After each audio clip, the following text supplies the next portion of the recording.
In the far-flung past of 2 weeks ago, in episode 225, your two favorite, aside from Christina, Board Game Barrage hosts came to you with the hottest episode ever. Ever. Well, they're back. That's right. This is episode 225, part 2, episode 227, with your hosts, me, Mark, the green tank, and him, Neelan, the orange tank. Hello. How's that for an intro? And in this sequel, we take on sequels. That's right. On this episode, we're going to be talking about game sequels and what we think of them when they're done right, when they're done wrong, and maybe what games we'd like to see sequels of. But before we get into that, we're going to be talking about the games we've played. First, Neelan and I are going to talk about our plays of Next Station London. Then I'll bring up Dawn of the Zeds Part 3. Well, actually, it's a third edition, so don't get your hopes up. It's not a sequel. And then Neelan will bring up a sequel, and the game that sparked this conversation, Azul Queen's Garden. So Neelan, why don't you introduce Next Station London? Yeah, so as Mark mentioned, this is a game that we've been playing on Board Game Arena. This is available in the EU, but as yet unavailable in the US by Blue Orange, and the designer is Matthew Dunstan. This is a flip and write game where you are creating the underground network of London. The way that this works is you're going to have a map of London with the River Thames running down the middle of it and a bunch of different stations all across the city, each of which is going to have one of 4 different shapes on it, like a circle, a square, a pentagon, and a diamond.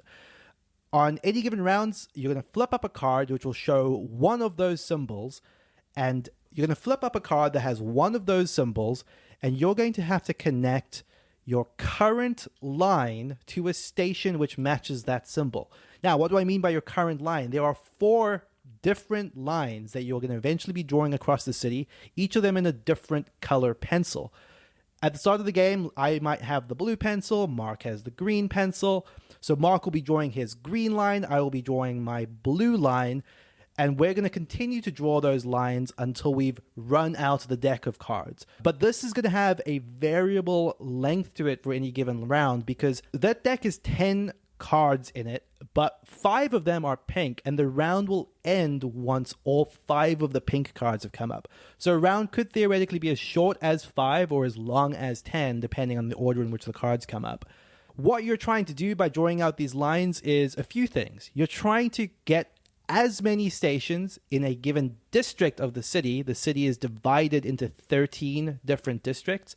You're trying to connect as many stations in one district as possible, and then you multiply that number by however many districts your line covers.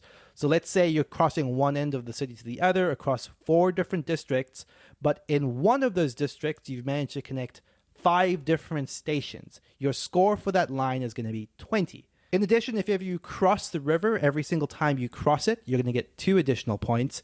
And there are also going to be points for any stations which connect multiple lines at the end of the game. These are going to escalate to the point that if you get one station which connects all 4 of your lines, you're going to be getting 9 points in addition to that station. There are also some tourist stations along the way, which will get you incrementing points if you hit them, as well as some objectives that are shared among all the players. For example, connect all of the stations in a single district or cross the Thames X number of times. So all of these are going to be tallied up for all 4 of your lines. At the end of any given round, you just rotate the pencils. So I will now be going from my green pencil to my blue pencil, starting at my blue station and drawing my second line. You do this until you've drawn all 4 of your lines, and then the game is ended and you score it. So it's a fairly simple setup, but one that has that sort of drawing yourself into corners nature that a lot of roll and writes have. Mark, what did you think of Next Station London? I liked it. There's not too much to it, but with a flip and write that, is only going to last 15, 20 minutes, there's not much you can really ask or not much you really want. You don't really want those necessarily to be overly thinky. But it does have nice puzzles every time a card comes up because it's a sort of a game where you want to both expand and draw your network all along the board, but also you want to also concentrate because your score is going to be, as I think Neelan said, a multiplication of your most concentrated region multiplied by the number of regions you have any presence in. So you have that sort of contrary goals that are sort of pulling you in 2 different directions. And also, again, the card count is so small that you have an idea of what could be coming up, but it's also variable, so you can't really bank on seeing all 10 cards because you might just have 5 and then whatever plan you had could go out the window. Reminded me a little bit of Avenue. I know that doesn't feel like the best example, but the flip and right nature of it, the small card count, sort of had that feeling to it. I'm sure there are games that are better examples, but that's what sprung to mind. I only played it a couple times. I think, Neil, you played it more than I have. Do you feel like you have grown wary of it yet? I think that's something that a lot of lighter flip and rights or roll and rights can fall into. And also, do you feel like you have gotten better at it? Do you feel like that proficiency that sort of sometimes can draw you into playing a game more and more? Are you getting better at it? Do you have some sort of like positive feedback from becoming more of an expert at it? Yeah, I think to the first point, absolutely. This is one of those roll and writes that is in the like Railroad Inc. realm of just, it's a pleasant game that I don't see myself ever not wanting to play. Yeah. You know, like it's just quick enough. It's just got enough to think about, and it's also breezy enough. I'm also imagining, like in the physical version of it, there's something cute about passing the pencils around in a circle, right? Which is a little bit lost on BGA, but I can imagine that being appealing.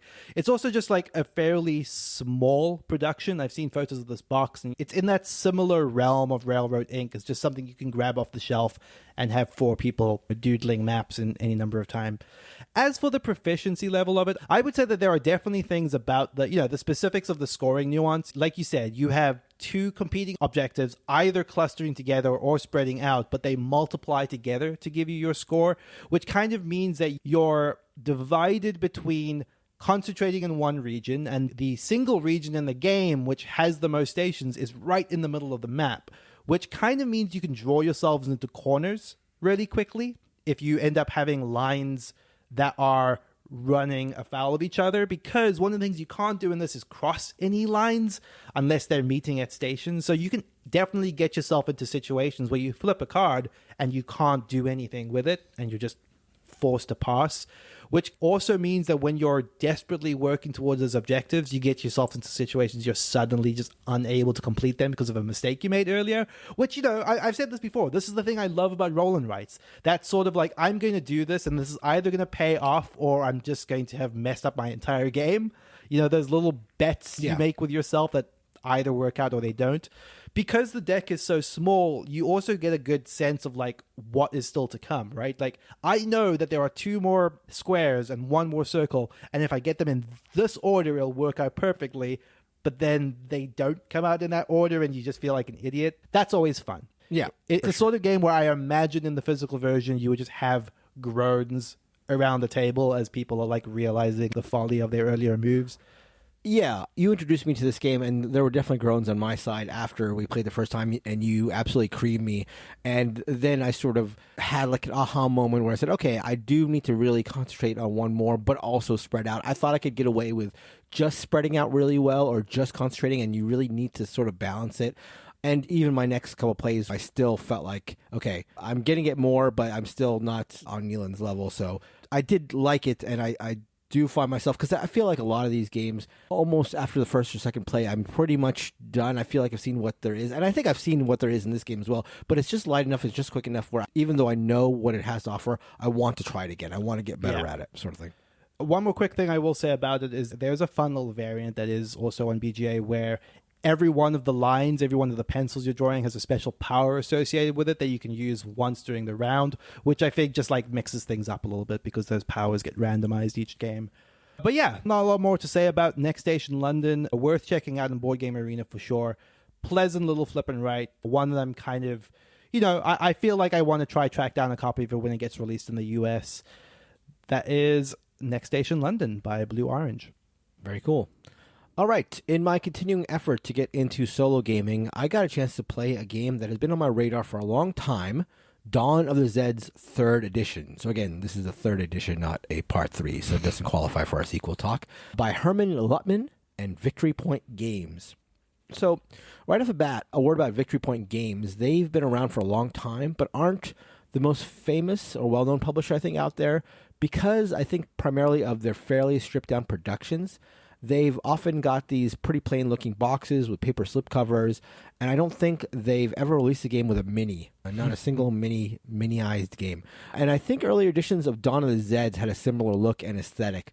That said, while there's still no minis anywhere in this game, I'm happy to say that the third edition of Dawn of the Zeds looks just fine. Nice box art, nice art in general, nice components, and there are a lot of them. But everything looks good. I mention this only because I think some people hear Victory Point games and maybe shy away just on that aesthetic level.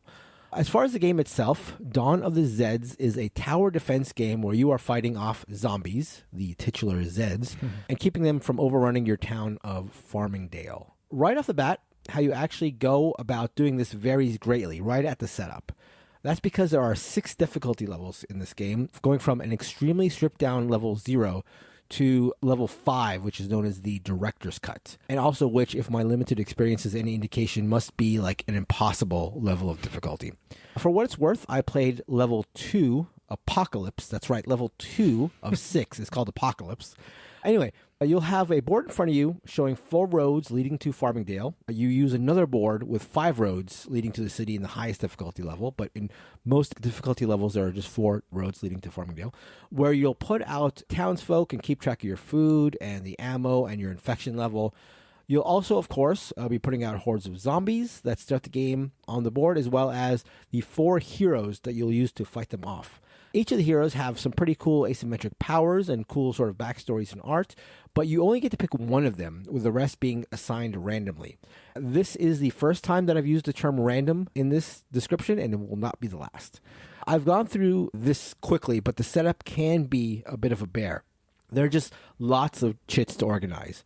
And this is, I think, another instance where the fact that this is a solo game really helps, because you can just sort of set it up, walk away. You're not setting all this up while people are waiting around the table for you to get it going. And you can just leave it out and play a couple of times over the course of a few days without having to worry about packing it all up after a game because people want to play something else. If part of the reason why you like a solo experience is because you get to like organize things and have it sitting there and just contemplate your turns and not feel like you have to rush or whatever, I think that's a plus in this game. But if you're looking to play it as part of a longer game night, it's going to be a little bit of a sticky situation.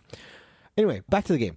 Each turn follows a similar path. You draw a card from the event deck, then you follow the 5 steps of each turn as printed on each card. So these 5 steps are NPC movement, an infection check, feeding your people, the zombie movement, and then your player actions. And how good or bad, usually bad, each of those aspects are going to be are printed on the card.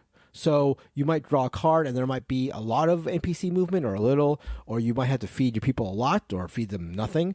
You might have a few action points or a bunch, all based on what's printed on that turned individual card. And there's usually a balance where especially bad cards give you more action points to deal with the things that have been going on. When it comes to your turn, there are just a couple of things that you have to choose from. So there's moving, and moving into a spot where the zombie will trigger a fight with that zombie. Foraging for food or ammo, and gunfire attacks, which are basically ranged attacks. And then also on top of that, many of the characters will also have special things they can do as well. Many of the things that you'll do in the game will trigger you drawing from yet another quasi-event deck known as the Fate deck. So this is another event deck sort of deck. Again, these are usually bad things with the miraculous good card thrown in every once in a while. Combat is basically comparing your strength to the zombie's strength, and depending on which side has the edge, or if one side is double or triple the strength of the other side, you'll roll dice and see how the damage is dealt. And that's basically the game. You do that until either you get through the entire event deck, in which case you win, or until any zombies make it into the town center, or too many chaos tokens have been placed along the board. I didn't mention this earlier, but zombies will cause chaos whenever they stop at a small town or a named location on their way to Farmingdale. And then the heroes have to go in there and quell and remove these chaos tokens. Now, I say that's basically the game because that's the basic structure of playing the game, and your mileage is going to vary based on which difficulty level you play at. I know, for example, there's another aspect at higher levels of difficulty where you're also trying to figure out the cure to the infection, which introduces another aspect of the game. And I think there's another level where you're also trying to build some kind of super weapon. So that is the basic structure, I think, of most of the games, but there will be variations based on difficulty. I also feel the need to say that with all these ways to play, the game has 5, count them, 5 rule books. That's right. I will say, though, it's not as bad as it sounds, and I will grant you that sounds bad. And I'm talking about 5 rule books here. Like, Wait, no joke. What would you possibly use 5 rulebooks for? Explain. Okay, I'm not going to remember these all for 100%, but there's a rulebook for playing the stripped down version, which is like level 0, basically a 50% chance of winning, which is like incredible in this game. This game is like probably, I think, based on my very limited knowledge, 10% success rate. So like there's a stripped down where even the rules I gave you in this overview are not included. It's a very, very stripped down way to play. So that's one whole rulebook. It's like dive in, here's how you play. There's another rule book that will teach you the rules for the other 5 levels of difficulty. There's another rule book that has every rule listed. Got it. There's another rule book that has clarifications on every special character and special zombie and stuff like that. And there's another rule book that you go to, and rule book is maybe like a stretch in discussing these, but there's another book which will give you your outcome based on how well you do. You consult it, and it gives you a little bit of a narrative. Got it. Calling a rule book is maybe a stretch, but 5 books. When you open that box up and there are 5 different books, it can be intimidating. Huh. So as you can maybe tell from my description here, the game is a lot, and it is quite luck dependent. There are opportunities for mitigation, but you can't have a rough setup where you just randomly like get drawn really tough zombies or get drawn heroes that maybe don't synergize. Although I think there's often a chance to make things work, at least in terms of the hero synergy. But most of all, sometimes the dice are going to hurt you. This game is just tough. It's just very, very, very tough. And you know how I mentioned that the hardest level is known as the director's cut? Well, that is also very apt because it's also a very thematic, very cinematic game, I'd say. There's really great flavor text, including a little paragraph, as I mentioned before, to tell you what happened at the end of your game based on your difficulty level and your score.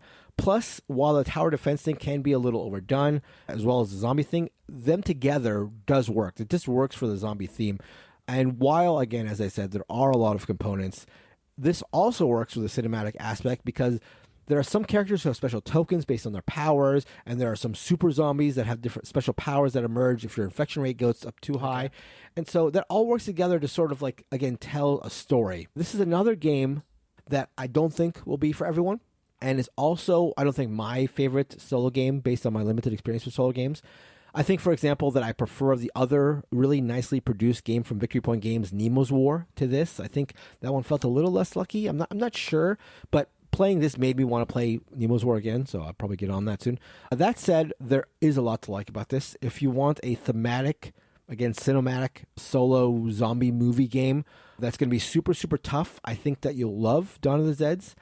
I liked it, and I'm pretty sure I'll be playing it again at least a few times in the future. And as a quick aside, I know there is a versus and a co-op mode available in the game. I can't speak to the versus mode, which I think was a new addition to this 3rd edition, but I don't think the co-op mode is going to be very good. It seems to be basically the single-player experience chopped up. Yeah, as many co-op modes tend to be. Seems very, very ripe for quarterbacking and alpha gamer issues.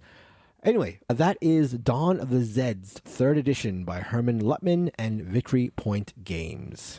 I feel like it takes a lot for me to want to weigh in on a solo game of this weight. Like, I'm looking on BGG and it has a 3.8 weight rating, which is just... Yeah. That is a heavy solo game. It's very tough to say because I have not even really broached the 5th level and the 4th level. Sure. And it's definitely not family weight. It's 100% not that. But I don't think the level I played at, which is definitely a full gaming experience. Like, I didn't feel like, oh, I'm only playing a sliver of what actually is in there. I don't think it necessarily that level would warrant that high of a weight.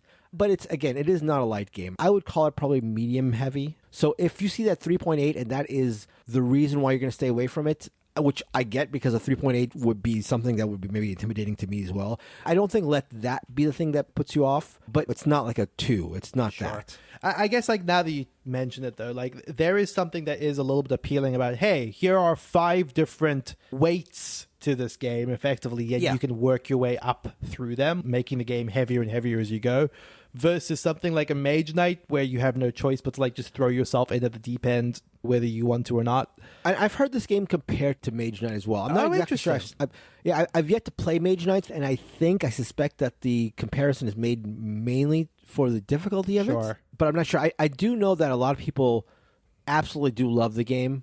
But, the thing that's going to keep me from being that level of loving it is the luck of it. It's not as bad as like Hostage Negotiator and I think Final Girl, the version you played, but there is some luck. This feels like a game where, as my example earlier, like you'd want to set it up on a table, like on a side table or something, and then play a game of it, probably get beat, and then like maybe to even call back our sequel theme of this episode, see the next time you play it as the part 2. There is like I'm going to get them this time. Right. No, you're not. And then, this thing where you're just going to want to play it until you sort of beat it. Sort of in a little bit of a way, feels like, and this is actually an apt comparison, I think, on a lot of levels, Ghost Stories, which is a game that is very luck dependent, very difficult, and has like a tower defense thing. But also people, I think, like to play Ghost Stories like over and over again because they want to finally beat it. It's a game that's notoriously difficult to play. I think Dawn of the Zeds has that sort of thing if you want a heavier experience, a bigger experience, and a solo version of it. So, I mean, gosh, you definitely have me interested. But I will say, Mark, that if you are going to continue this solo journey and you want the heavy solo game that doesn't have the luck factor, like you've got to get on that Mage Knight train. I know. I have the Mage Knight Ultimate Edition.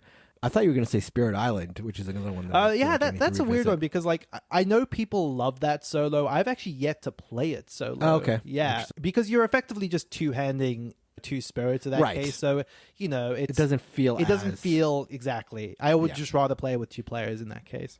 Gotcha. Cool.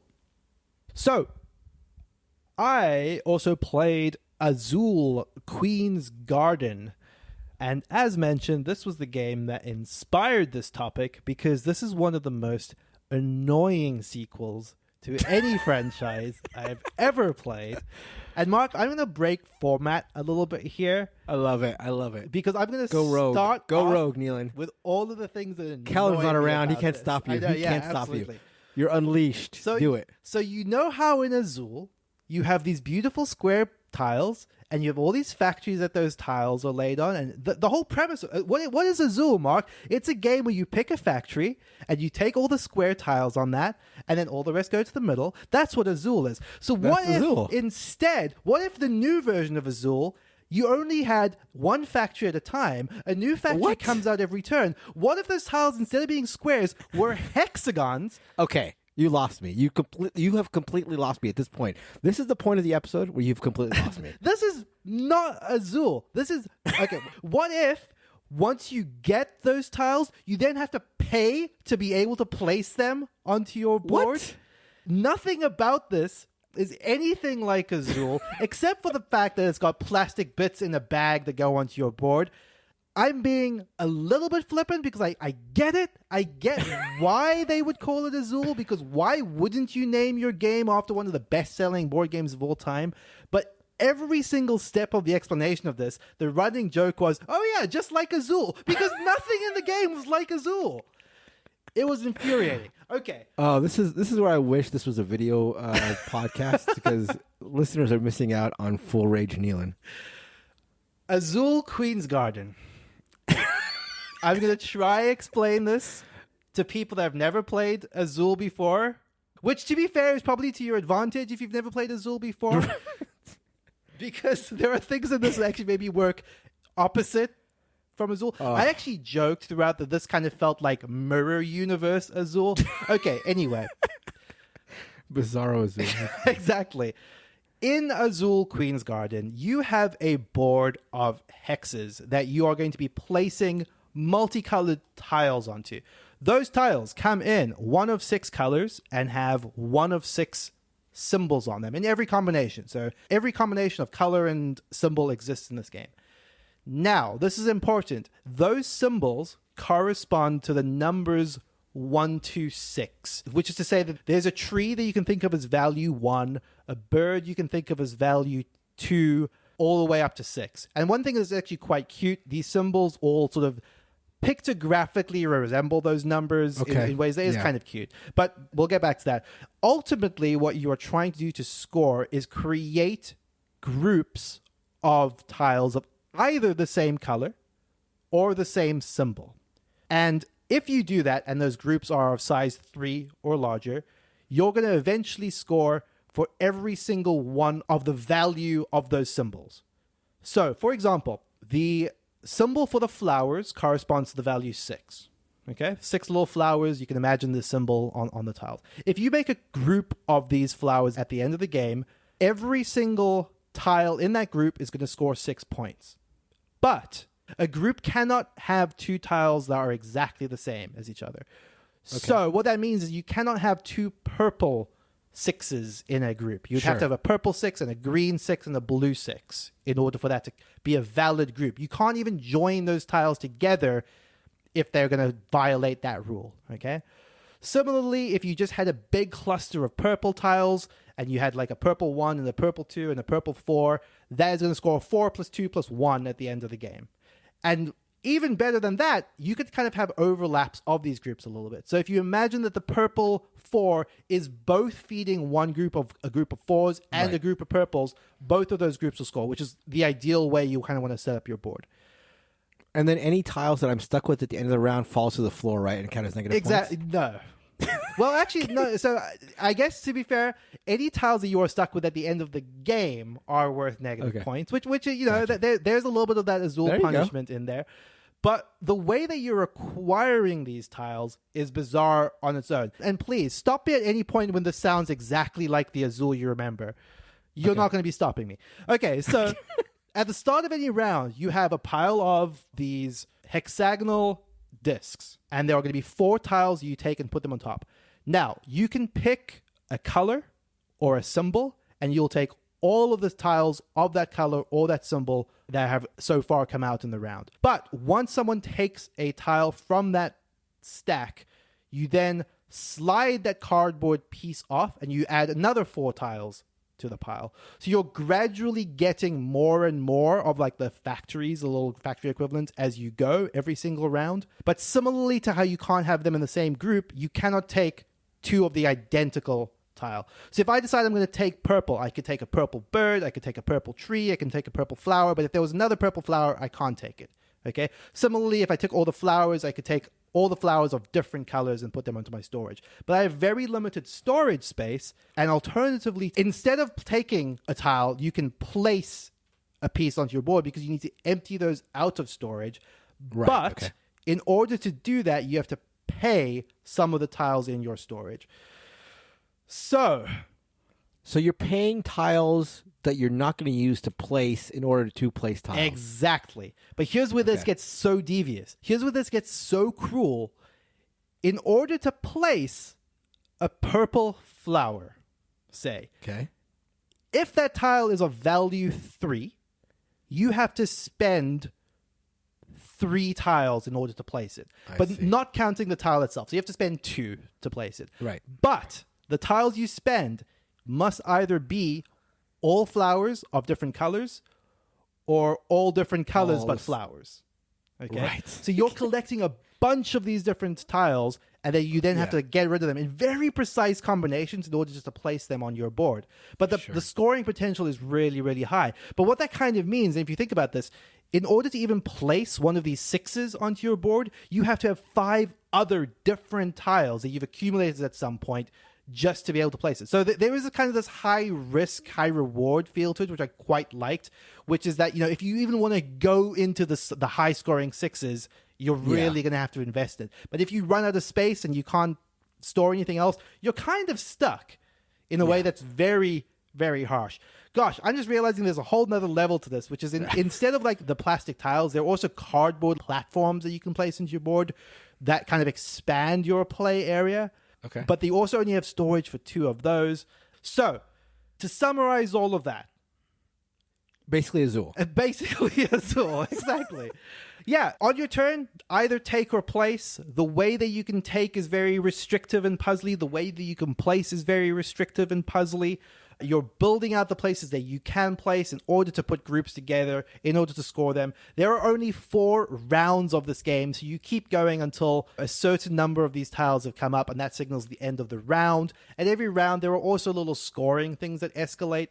So there are like short-term goals in terms of points you can accumulate every single round, as well as these end-of-game scorings. So yeah, that is a very all over the place, but I hope at the very least helpful in some capacity summary of Azul's Queen's Garden. Well, to your point, and we just got done talking about the varying difficulty levels of Dawn of the Zeds, but I'm looking at all the implementations of Azul. So that is Azul, Azul Stained Glass of Sintra, Azul Summer Pavilion, and Azul Queen's Garden. And here are the weights for the different games. So the first Azul, 1.76. Then you've got Stained Glass of Sintra, 2.01, so going up a little bit. Then Azul Summer Pavilion, 2.05, so going up a little bit. But now Queen's Garden, 2.91. So that is getting, that's getting into like fairly heavy weight. Yeah. So a much different game. Totally. Even in like sort of like weight itself. And here's the thing is, you know, as much as I was just like ranting and raving about this game, because it is a lot to explain, and I apologize. I don't think it's actually a very easy game to explain over audio. I kind of really love this. This kind of reminds... I was not expecting that. Yeah. I'm going to caveat this in a second, but like I love this in the sense that this is a very devious puzzle. It's a excruciating game because you're just looking at the tiles thinking, God, like I could take this one thing, which is exactly the tile I need, or, you know, there's a big cluster of greens here. And it does have that little bit of that feel of Azul, right? Which is kind of like, I either take 4 tiles, and that's great because you're taking 4 tiles, or you take the one thing that you need before like it's unavailable. But the placement feels so punishing sometimes. The fact that you can be stuck with tiles at the end of the game that are worth a chunk of negative points is really, really, really harsh. But as you're sort of slotting things together and you've just got things to overlap in just the correct way, it did remind me a little bit of Calico. You remember how like that very specific placement that is just like, oh man, the right thing in the right place here is going to be so huge, but without how hugely restrictive Calico was in that regard. It wasn't like there was one specific tile that you had in the exact specific place in order to score. This gives you so much freedom of like how potential paths to score, but all the ways to get there are hard. But yeah, let's caveat this and just say this shouldn't have been an Azul game. Right. Like, I get it, but I think that if you are someone that has loved every version of Azul up until now, and you went into Queen's Garden thinking, this is going to be exactly the right game for me to play with my Azul-loving partner, you might be in for a shock with Queen's Garden. Okay. Like, I can absolutely appreciate some of what you were just saying, which is actually kind of interesting, like this escalating weight, but jumping up a whole point in weight on BGG, that's a pretty significant jump in complexity in a way that I think is probably going to catch people off guard. Sure. I know you just said this is a difficult game to describe over audio, but do you think this is a game you would ever consider teaching to, like, family? No. Okay. Absolutely not. That is definitive. Which is a shame. Yeah. And I wouldn't expect a game that weighs 2.91 on the BGG scale to be a game that I would feel like I would introduce to the family. Like you're firmly past like medium weight at that point in a way that just really does feel surprising. And to be fair, like it's not that surprising for Kiesling. Kiesling has a lot of games that fall into this very like puzzly realm. But as soon as you put Azul on the box, I feel like there's an expectation of what that game should be. For sure. And I just think that this breaks that pattern a little. Not least of all because of how different almost every rule is from the original Azul. Right. And especially in the realm of like, hey, we made 3 games that feel like variants on a theme and then one that's completely different. I don't know. This starts to feel a little bit like we were talking about with Cryptid a couple of weeks ago, where you're more capitalizing on a name than a set of mechanics. So yeah, it's a weird one. And I think the thing that's going to be hard as I simmer down a little bit is that I do like this. Like, it has the cleverness that you expect from a Kiesling game, and it does feel different enough from what was, to be perfectly honest, starting to feel like a bit of a tired formula that I'm not upset that, well, because fooled me. I'm not upset that this game exists. I do just think that they are doing the market a disservice. Sure. By putting that sequel label on it. I do want to say one more thing, which is unfortunately one more thing to add into the bad column on Queen's Garden, which is this is one of the most egregious cases of colorblind unfriendliness I've seen. Their color selection is bizarre, where you have 2 shades of green and 2 shades of purple that are so close to each other that it's actually really, really hard to tell them apart. To the extent that I, someone of normal vision, would accidentally pick tiles and realize 2 rounds later that I'd picked the wrong shade of purple. And like, that just feels so unacceptable. Yeah, that's something I noticed also just looking at pictures on BGG. Like, I'm all for like a pastel palette, but these are like different shades of the same pastel colors. Totally. And it just seemed so weird to me to go with, like you said, 2 shades of lavender and 2 shades of light blue. What makes it so much worse is some of these colors are printed on cardboard and some of them are printed on tile, and like they obviously don't exactly look the same between the cardboard and the plastic versions. So sometimes it was genuinely hard to tell which purple one of the cardboard representations belonged to, in a way that just felt like, how did this get past their testing? But yeah, that is Azul, Queen's Garden by Michael Kiesling and Next Move Games. I'm glad that you like that for all the complaints you justifiably had. I thought going into it that I wasn't going to be interested in playing it, but you have made me at least want to give it a shot. Yeah. And I'm glad I'm going into giving it that shot knowing right. it's not going to be like another Azul. It was funny over the course of learning and playing the game, because I hated to admit that all my anger over it was turning into actual joy at what the game was. But yeah, it is what it is. So before we get into talking about sequels, just another shout out for our Discord, one of the most welcoming places for board gamers, I think, on the internet. There is a new challenge that has popped up in the Solo Games channel, which is one of many, many channels to be found on our Discord. There is a new thread called Playing Alone Together, where people are putting out solo challenges. So if you're looking to play solo games or into solo games already, it's a place where people are putting out, I think the latest one was a number of challenges put up for Spirit Island. So that's this week's games challenge. So people are trying to attempt these different Spirit Island challenges and talking about it on the channel. And I guess they're going to be trying to do this week after week with different games and different challenges. So just a really cool thing that, as always, has sprung from the minds of our listeners on the Discord. We had nothing to do with this, and yet they come up with great ideas. That's just one of many, many things to talk about on our Discord at boardgamebarrage.com/Discord. Primarily about board games, but there's also been some spirited talk. This I can claim some credit for in their sports channel, as I'm watching the end of the soccer league go on and going crazy in there, and people talk about NBA playoffs. Again, there's very, very much not sports stuff all over the place, but there's a little bit for everybody. There's books channel and TV, movies channels. And the people there, again, I'm just going to stress again, are incredible. Our listeners in the Discord are fantastic. And if you're looking to find people to talk about games, to play digital games with, to play these solo challenges with, the Discord at boardgamebarrage.com/Discord is a great way to go about it. I know Discord can be intimidating for those who have never tried it, but really it's just like a glorified chat room or series of chat rooms, and I would encourage you to give it a shot. All right, so now for the feature topic, sequels. Before we get into the games, Neelan, what's your favorite sequel, movie-wise, of all time? Oh, that's a good question. Wow. Okay, let me think about this real quick. My favorite sequel is... I think the best sequel of all time, and I know this is the cliched answer, but I think it is actually the right one, is The Godfather Part 2. Have you seen The Godfather? I have. So what's funny is that was the first thing I thought of, but I actually prefer The Godfather to Part 2, which I know is an unpopular opinion. But no, that's a great answer. I think another very cliche one, but also I think works, is Terminator 2. I think it's a very good sequel. I think that makes sense. That's actually weird because, I don't think of myself especially as someone that dislikes sequels or anything like that. But for whatever reason, whenever the classic answers of best sequels come up, I always have an issue with them. People seem to love Aliens over the original Alien. Much prefer Alien, personally. As you said, Godfather 2, I prefer the original in that case. One of the ones I think that's just jumping to my head, I'm just going to get out there. Back to the Future 2, I feel like is an unpopular sequel compared to the original, but I kind of love the second one. Yeah, for some reason, I've seen Back to the Future 1 30 times, and I think I've seen Back to the Future Part 2 1.5 times, and always in bits. Interesting. I've never... And so I don't really have a strong affinity for it, but maybe I should check it out. All right, let's get back on track. So, sequels in board games. So let's start off talking about how we feel about sequels as far as board games are concerned.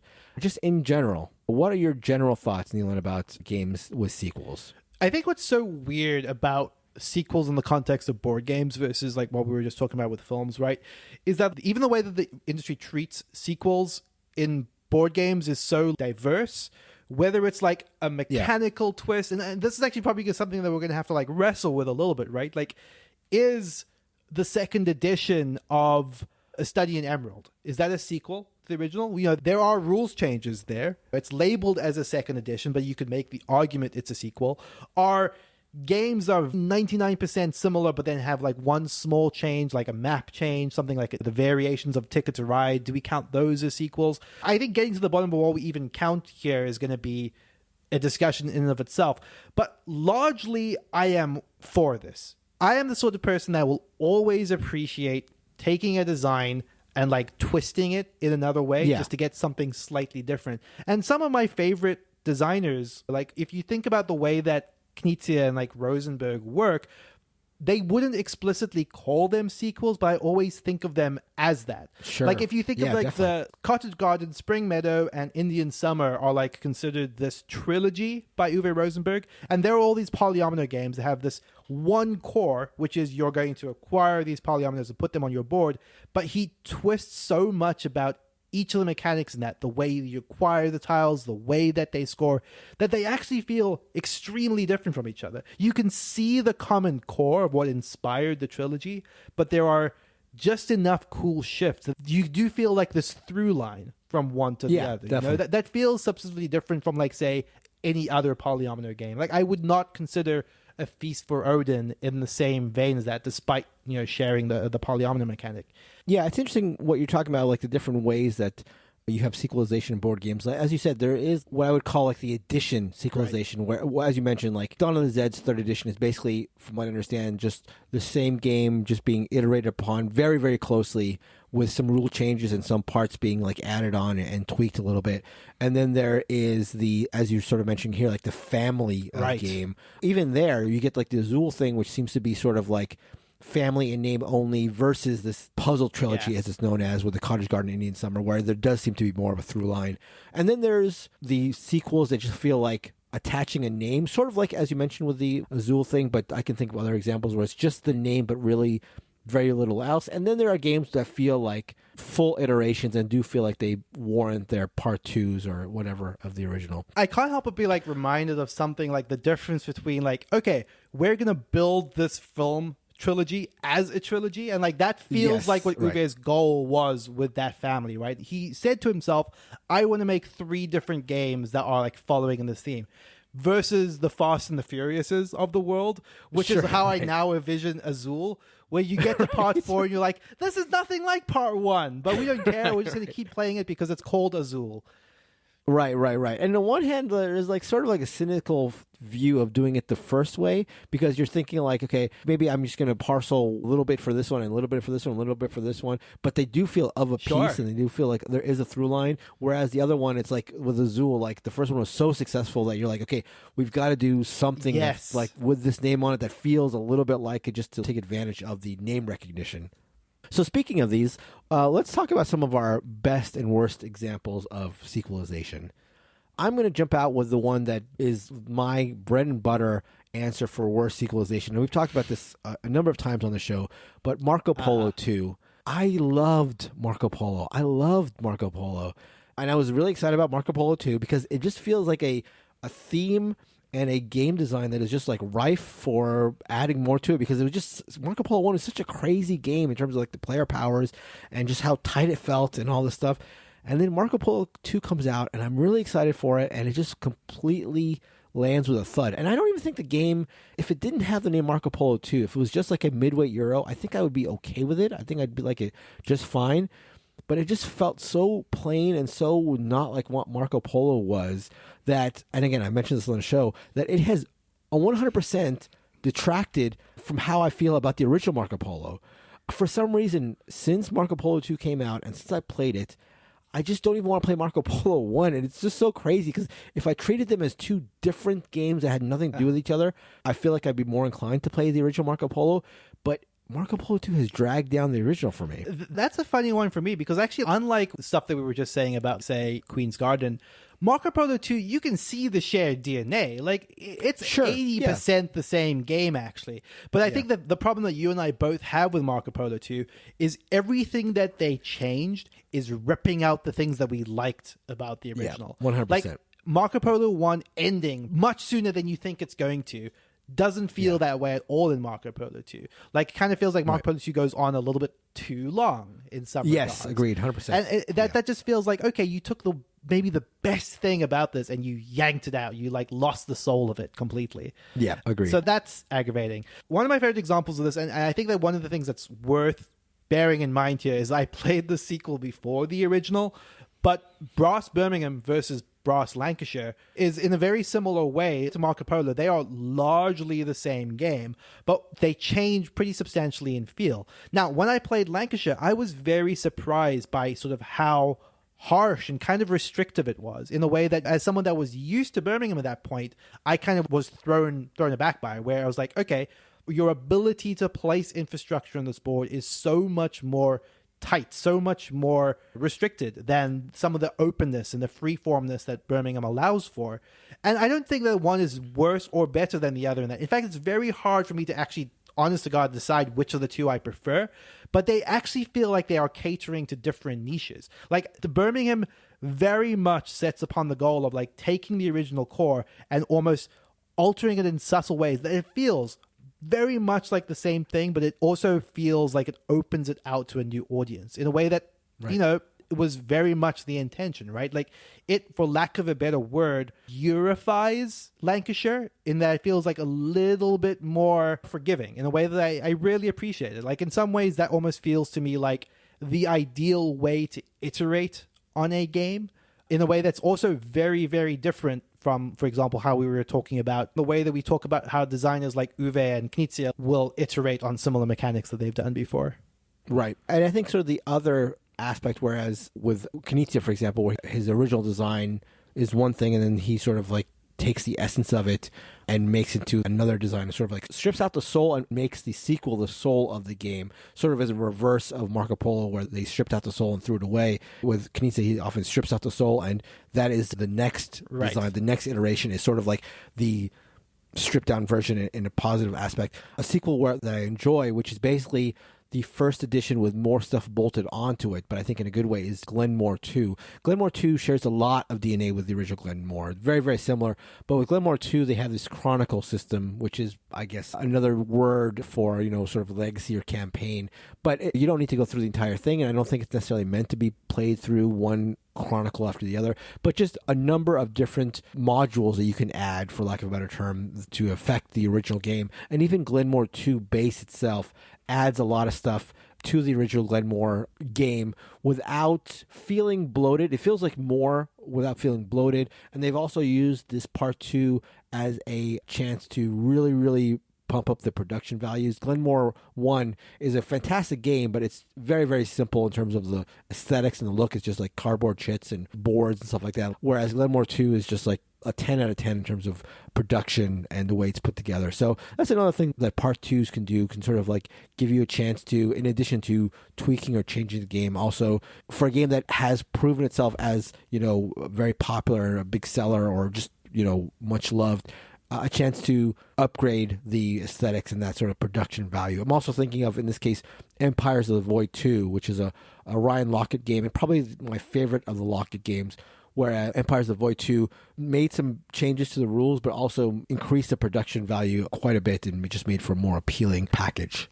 I definitely cannot leave this segment without talking about the Resistance Avalon, which is effectively a sequel to the Resistance, which at that point in time was already one of my favorite games. Like, the Resistance, a fairly simple stripped down social deduction game, but the core brilliance of what Avalon adds to the Resistance, of giving certain players pockets of hidden information that they have to very subtly weave into the game to avoid being detected, is incredible. I think it takes what was already a solid game and just escalates it to like the nth degree, to the extent that like this is the purest example of a sequel that only improved on the original, in my opinion. Like, I would never recommend that anyone play the resistance when the rule set of Avalon exists. And, whether that means bolting the expansion onto your original game, which adds the similar roles, or just diving straight into Avalon, it is the superior game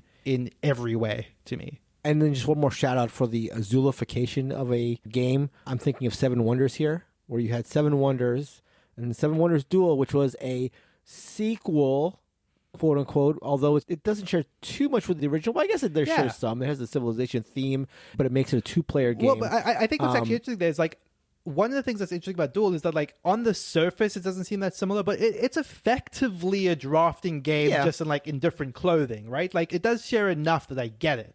And then they took that drafting game and other clothing and then changed the clothing to rags when they went to Seven Wonders Architects, which is, yes, a drafting game, yes, with a civilization theme, but to call it stripped down is to be way too kind about it. So that's, I think, sort of the Azulification the other way. Azul went lightweight, heavy, sort of. This went midweight, light,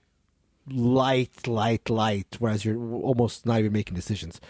But let's wrap up with games that we would like to see sequelized. Yeah, one of the ones I feel like I would love to see get a newer version on, some sort of iteration on, is Alchemists. Now, I love Alchemists, but one of the complaints that a lot of people have with Alchemists, I think this is secondary to the reasons I love Alchemists personally, but a lot of people seem to think that once you've figured out the deduction system, it kind of just plays itself, and then all that's left is the worker placement.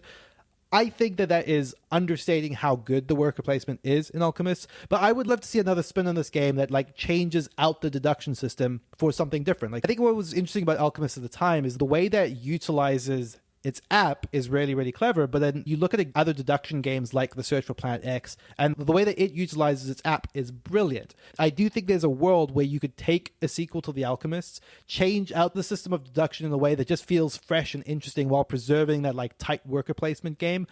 The idea of another game that is set in that sort of weird realm of academia, but has a almost completely different game at the core of it in terms of how that deduction mechanic works could be really, really cool. A game that pops to mind for me, and it's a couple of games and they share a single mechanism, is Francis Drake, and a less popular answer is Lignum. The mechanism they both share is the going down the path where you can jump ahead as far as you want to get the juicier resources or advantages, but if that means sacrificing everything that you've left behind for your opponents to potentially pick up. It's a mechanism I love, and those are two of my favorite games that have that, and I think those are two really good games. But Lignum suffers from being a game that is deceptively difficult to teach, and also literally about drying and selling wood, which is not the most thrilling theme out there. And Francis Drake, I think Francis Drake is a big-time hidden gem, but I recently played it, and I still liked it a lot, but I think there are some modern tenets of board game design that I think if it were implemented in Francis Drake would push it up even more. So I think it'd be a game that is ripe for a little bit of a tweaking and then a little bit of production value bump up, although I think the production value for original Francis Drake is really, really good. But I think if you combine the two, I think you'd come up with a really, really nice game. So those are going to be my answers for games I would love to see sequelized. I wonder if this is going to come across as a controversial take, but I've been thinking a lot about what someone revisiting Hansa Teutonica in 2022 would look like. And I know I say that it's controversial because a lot of people see Hansa Teutonica as a near perfect game. The more I play it, there are things that kind of irk me about it in terms of the very structured openings, things about how the levels of privilege almost feel like no one ever gets to the highest levels of privilege in any game of Hansa Teutonica I've ever seen. Things about it that just feel like they could be tweaked and refined a little bit in a way that would make it just feel keep the core of almost everything about what Hansa Teutonica is, but just refine those things at the edges of it in a way that I think could be incredibly strong. Because I think if anything that the big box has shown is that game still holds up in 2022, but I just think that there is a lot that modern design sensibilities could shave off of it a little bit. I think that's totally fair. Let us know what the sequels you love and hate, and what games you'd like to see sequelized. Speaking of sequels we hate, Nealon, worst sequel in movie. Worst sequel? I mean, I feel like that has to be. There are some that are super garbage that don't even count. I think because they're just so totally, yeah. Not even counting the stuff that's so reputedly bad. I haven't even seen them, but I think it's hard not to talk about The Matrix Part 2. and 3 Okay. because the way that you were talking about Marco Polo earlier, The Matrix 2 and 3 almost make me hate The Matrix, which was one of my favorite films. You know, so There is a movie podcast that I listen to called Blank Check. I think I've talked about them before. And one of the hosts swears by the 2 sequels to The Matrix. And they do like a watch along where he describes why it's so good. And it actually gets really like computer technical. Like this actually represents like a handshake authentication and like this is that and that. And so I've not watched it again. I'm with you. Like I remember being super psyched about the sequels and being really let down, but maybe check that out and see. For me, my answer for worst sequel is Home Alone 2. I really liked Home Alone 1 as a kid. But even as a kid, when I watched Home Alone 2, I was like, this is the exact same movie as the first one. But this is dumb. So, yeah, I remember thinking that was like my first big disappointment sequel as a kid. But why not tell us what sequels you loved, what sequels you hated? Hey, movies or games, I don't care. At boardgamebarrage.com/Discord, or you can write to us at boardgamebarrage@gmail.com, or find us on all forms of social media. Tell us on Twitter, tell us on Facebook, tell us on Instagram what games you enjoyed sequels of or hated sequels of, or games you'd like to see sequels for. We'd love to hear from you on all those different formats. A big thank you, as always, to Heart Society for our intro and outro song, What's on Your Mind, Kid? And Neelan, behind you, what's that in the doorway? To be continued. Dun, dun, dun. Goodbye.